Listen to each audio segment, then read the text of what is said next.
I started taking it in 2013 before I'd lost any hair. Yeah. Does Chris use Finasteride? Yeah, I started late though. I lost all my hair in.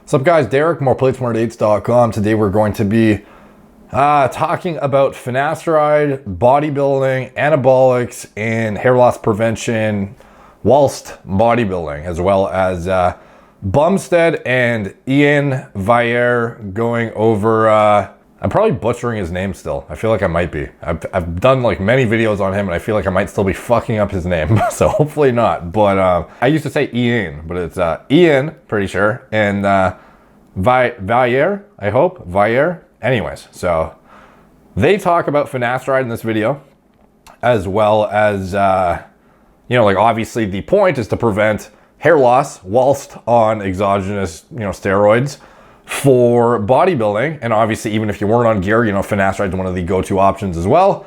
But for bodybuilding, it slashes down a significant amount of that extra DHT that you would otherwise get from your test base or whatever it is that you're using potentially, which we're going to be getting into in this video. So they talk about finasteride here, and I'll give my insight as they talk.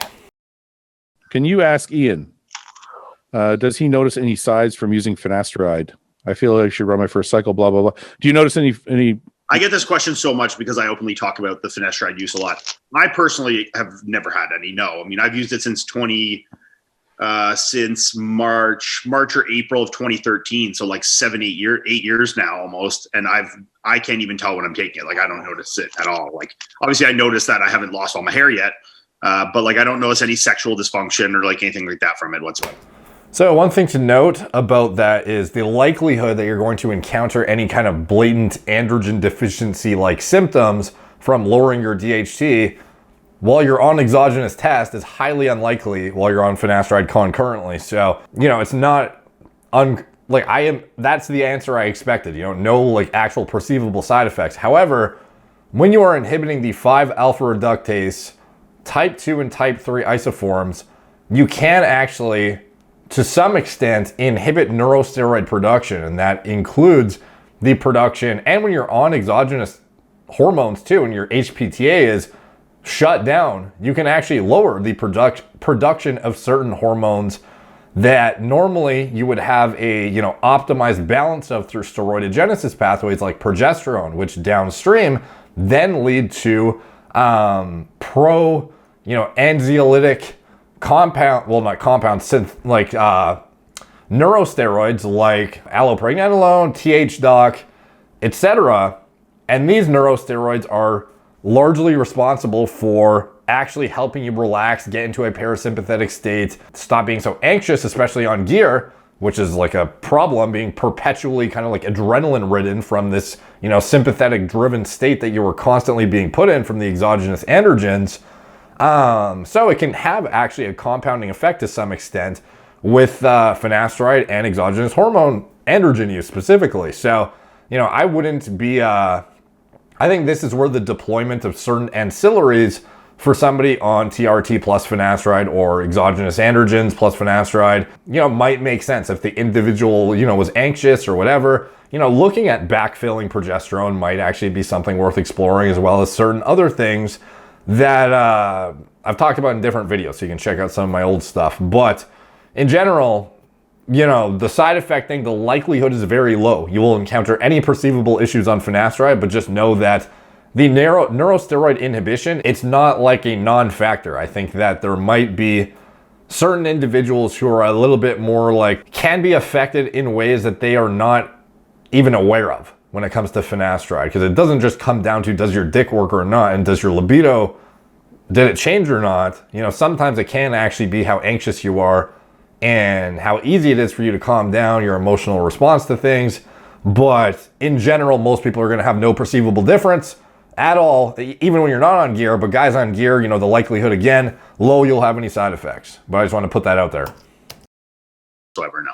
I've never noticed anything from it either. I took it a lot, but when I had hair, and I shouldn't have stopped. See, I shouldn't have stopped I should have taken. I started taking it in 2013 before I'd lost any any hair. hair.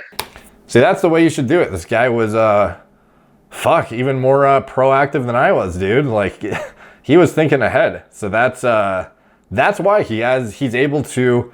He is obviously responsible with use from what I understand and what he's talked about. Like, obviously, I don't know for sure if what he says is actually accurate with what he uses, but from the sounds of it, he's not blasting. Like, okay, the amount he's using is so many times higher than natural production.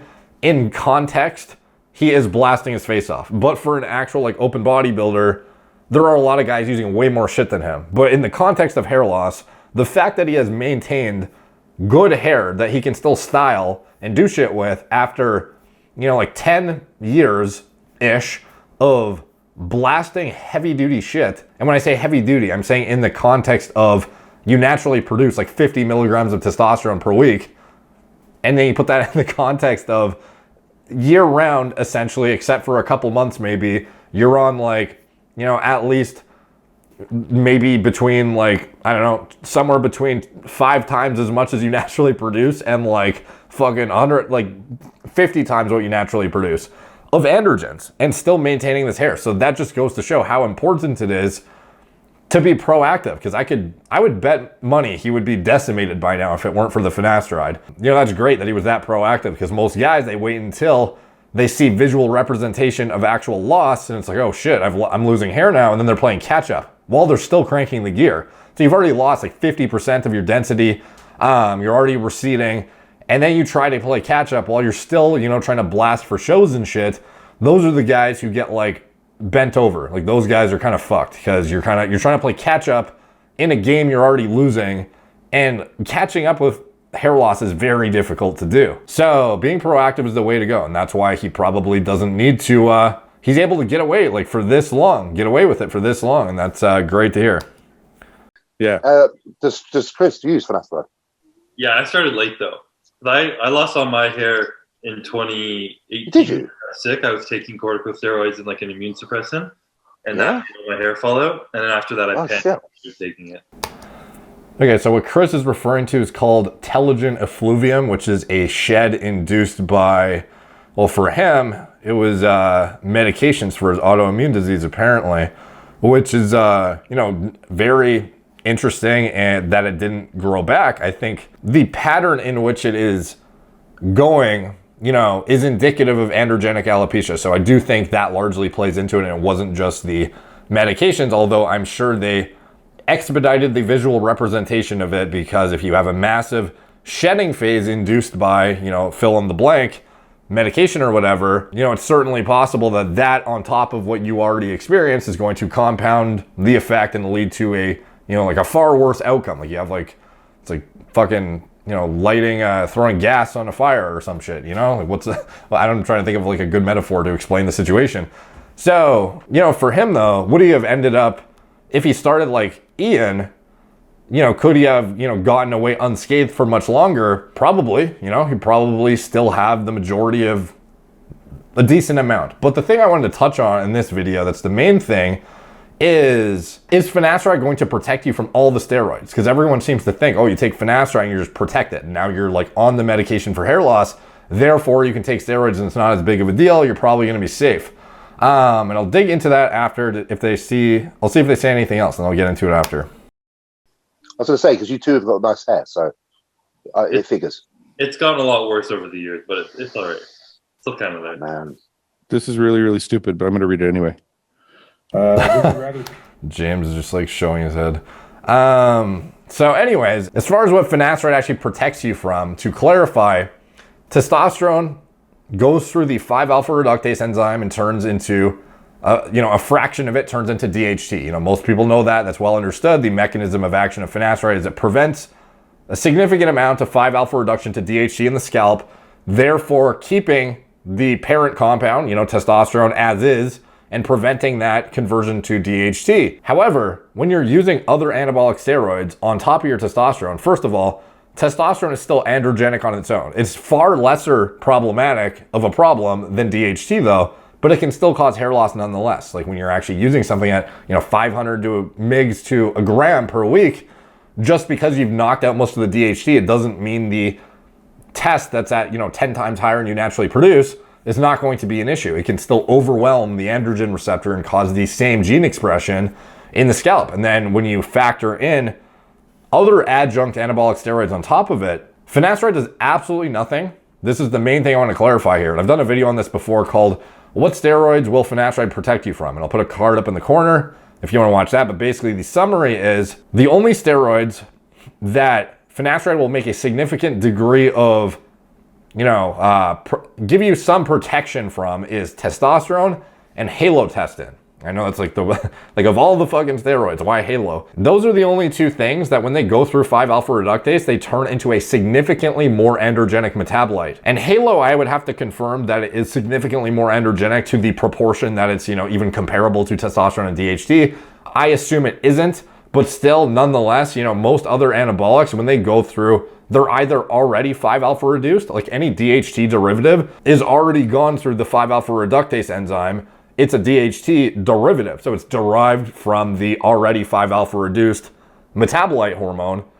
And just because it's a DHT derivative, by the way, doesn't mean that it's super hair safe and it's like that column of compounds is like the worst for hair. That's not the case whatsoever.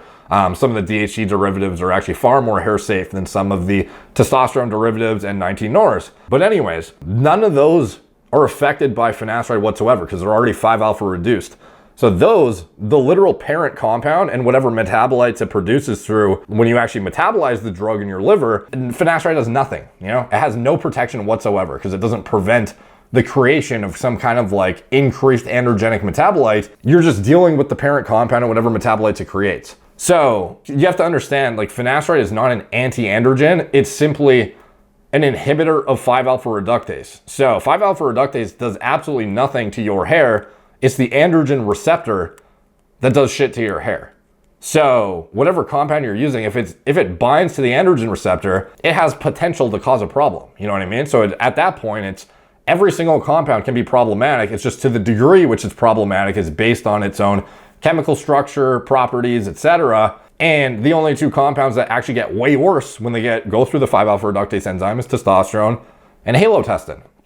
So if you're taking, let's just say, primobolan, if you're taking trenbolone, if you're taking whatever, none of those compounds, when you take finasteride, let's just say let's say your off-season cycle is like, test plus, this is a fucking shitty off-season, but just like, let's just say you were doing, no, actually, okay, so let's do test plus primo plus you're, feeling ballsy and you decide to, go against your coach's wishes, because you have a smart coach, of course, who wouldn't put you on trenbolone in the offseason, but let's just say you're a dumbass and you put tren in. So now you're on test, primo, and tren in the offseason. Which of those compounds do you get protection from and which are going to be problematic? Well, let's say you're taking finasteride.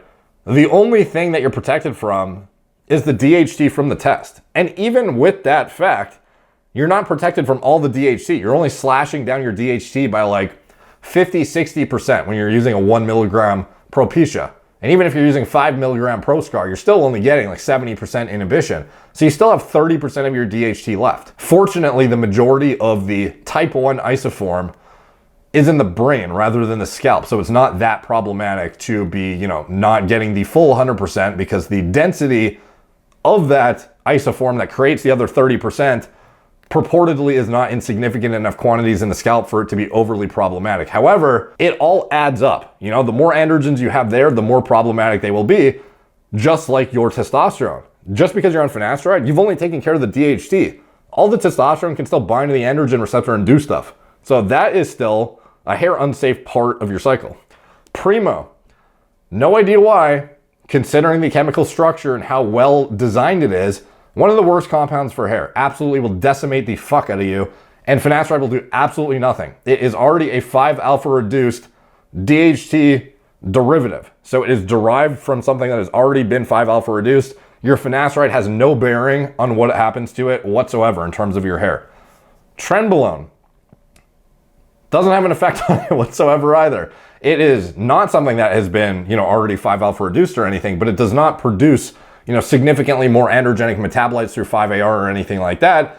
So just because you're on finasteride doesn't mean you're automatically safe from all these different drugs.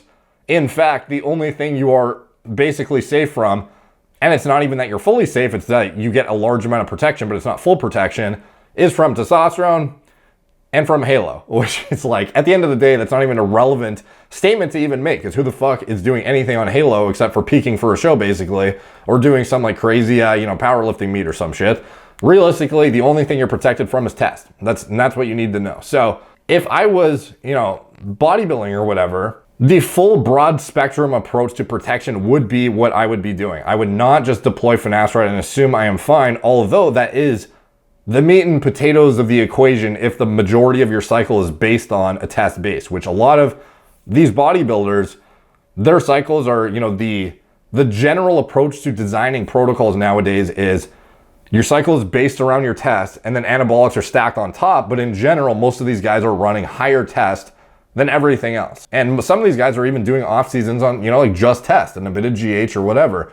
So test is the main thing that is of concern. So a lot of these guys, would benefit significantly from finasteride. But once you get into contest prep, for example, and you start throwing in things like, DHC derivatives, 19 NORs, or whatever it is you're doing, at that point, you need more broad spectrum protection to actually stave off further loss. And that is where the deployment of things like topical antiandrogens, like RU58841, CBO301 come into play.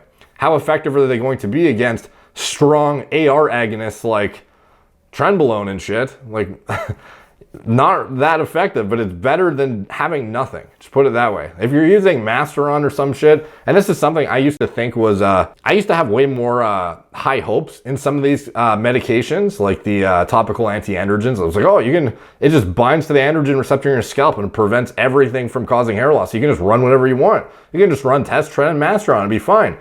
Not the case.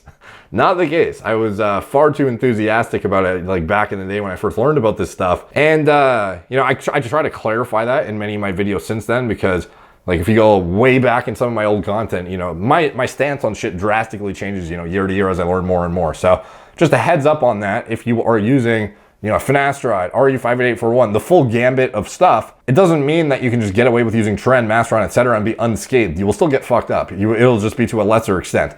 But some protection is better than no protection, despite the fact that some of these synthetic anabolic steroids are like very potent at binding to the AR, and like you're essentially competing with your anabolics for androgen receptors in the scalp. It's like a war that's going on. And it's one you're not going to win if you're blasting like grams of shit all the time. You'll eventually, the war will be won by the androgens, unfortunately, but you can design your protocols accordingly to minimize your androgen exposure. So you're only doing the things that are very hair, like toxic for an acute time frame pre-contest. And in the off season and, whatever time in between, you can be running like minimally problematic compounds at reasonable dosages and designing protocols based around what you can tolerate the best with your hair and still grow the best. So, there are ways around this that you can actually extend the longevity of your hair to quite a significant degree. And it's just understanding the pharmacology a bit and being able to design your cycles appropriately based on your goals at the time and just intelligent, decision making. Like, am I going to use one of the worst hair, toxic drugs simply because, fill in the blank guru says that's his favorite compound? It's like, no, like, fuck. Pick one that is not going to be problematic and rely on that. The protein expression you get from it's going to be almost exactly the fucking same at the end of your off season. You're going to have almost no net difference in your actual muscle growth, but you'll still have hair on your head. So it's like, why would you not choose the hair safe ones? You know what I mean? So anyways, at the end of the day, the moral of the story is, and there's obviously more aggressive ways to intervene too. Like, in an off season with test or something, do Finasteride. Get 100% fucking inhibition of 5-AR. Wipe out all the DHT. You're using so much fucking test. There's certainly a avenue to be explored where, like full DHT inhibition might be warranted if you are that pro hair. Obviously it's a individual decision though. You have to weigh the pros and cons on your own. Don't just say, oh, this is better for hair, so therefore I need to use it. No, like some people want DHT for neurological support, motor unit recruitment in the gym, anti-estrogenic properties. There's a lot of shit that you would want your DHT. If it weren't for hair, most people would probably want their DHT like as high as possible. It's just unfortunate that it's, you gotta kind of pick between the two in some scenarios based on your genetics. But yeah, anyways, there's more aggressive ways to intervene if needed. And there are, reasonable ways to approach cycle design as well as ancillary use to kind of attenuate the problem as much as you can. And for Chris, aside from the obvious, you know, like finasteride, you know, a topical antiandrogen if needed, something that I don't know if he's already looked into it, but you know, like minoxidil for the temple recession in particular, I can almost guarantee if he intervened with like a pretty, you know, like even like a once a day, 5% minoxidil with once on Sundays or whatever day of the week you want, you do a 1.5 millimeter derma pen session and you get in there and you really grind some fucking blood out of your scalp and you get some good, you know, holes punched and recruit the growth factors and enhance the absorption of the minoxidil. That's one of the main things you can do to actually regrow your temples. And I've seen a decent amount of guys who, you know, decimated themselves on gear, saw my stuff, ended up, you know, doing even just like a newbie approach of like finasteride plus minoxidil plus microneedling and recovered a significant amount of ground and recovered their hairline density. So, you know, that is something to look into. If you end up watching this, anybody who has temple recession, that is, from what I've seen, the most effective way to regrow temples is not just minoxidil, like microneedling plus minoxidil. And I have videos on that if you want to check it out. So anyways, that's it. Thank you guys for watching. Like, subscribe if you want to learn more about hair loss and bodybuilding pharmacology. Subscribe to the channel and sign up to the newsletter. It's the first link in the description below, and that's where you get my deep dives sent to your email. I do written articles once in a while, and those are definitely worth being signed up to the newsletter for. Far more in depth than my videos, and I actually have all of my breakdowns broken down into subsections with headers and whatnot, so you can actually see which, you know, what the subtopic is, and actually has hyperlinks to the clinical studies I reference that you can delve into further yourself for your own personal education and whatnot. So, and also there's like private sales and stuff that I have through the newsletter too. So if you want to get notified of those, I would highly recommend subscribing. Like a lot of times we'll have like Gorilla Mind blowout sales for products that are like low in inventory, so we'll only blast it out via, you know, like my list and like you know, like a quick thing on Instagram or something. And a lot of times people will miss that if they're not signed up to the list. So I recommend signing up to it. And anything else I'm associated with, it's all in the video description below, including my TRT clinic. It's all telemedicine from the comfort of your own home. You can get pharma grade hair loss medications through it, as well as diagnostics and lab work to assess your endocrine parameters, any kind of, you know, health, just overall health, longevity, etc. But as well, obviously your hormonal profile, and determine if you have any kind of imbalances or deficiencies that warrant addressing. And all the medications are shipped right to your door. It's the way of the future, in my opinion, telemedicine. You can get connected with highly qualified PCCs and doctors that I vetted myself from anywhere in the country. So it's quite convenient and definitely the way forward in the future, in my opinion. And anything else I'm associated with, it's all in the video description below. Thank you guys for watching. Talk to you soon.